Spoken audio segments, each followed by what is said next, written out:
eh bien je vais tracer un arc de cercle de centre A et de rayon 4 cm. C'est pour ça que là, on voit, on est en train d'ouvrir son compas à 4 cm.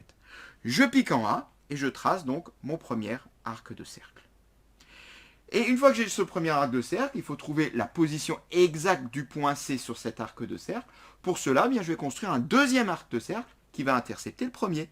Donc cette fois-ci, rayon 3 cm, on le voit. Je pique en B, puisque le centre de l'arc, c'est BC, et je trace mon arc de cercle. Et là, pas de chance, ils ne s'interceptent pas, ces deux arcs. C'est pas grave, on sait faire. Il suffit de prendre appui sur le premier, le prolonger un petit peu, et ça marche, il s'intercepte.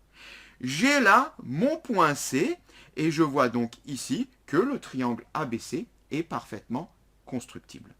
Donc, je finis ma construction en traçant les deux côtés BC puis AC. Alors, pourquoi est-il constructible ce triangle? Qu'est-ce qui me permettrait de l'affirmer sans le construire? Là, ici, je l'ai construit, mais je l'ai dit, c'est pour comprendre. Eh bien, quand on regarde ce qu'on a fait, je refais un petit schéma, rapidement, à main levée. On avait ici notre premier côté qui faisait 5 cm.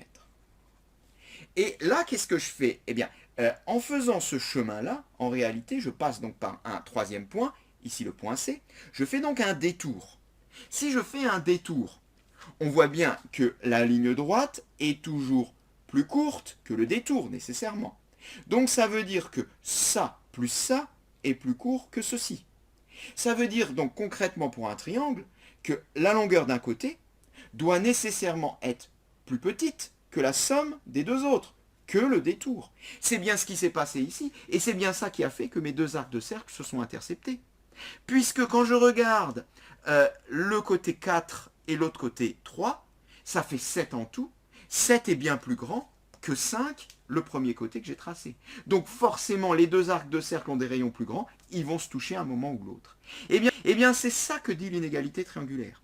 Elle dit que dans n'importe quel triangle, la longueur d'un côté est toujours inférieure à la somme des deux autres.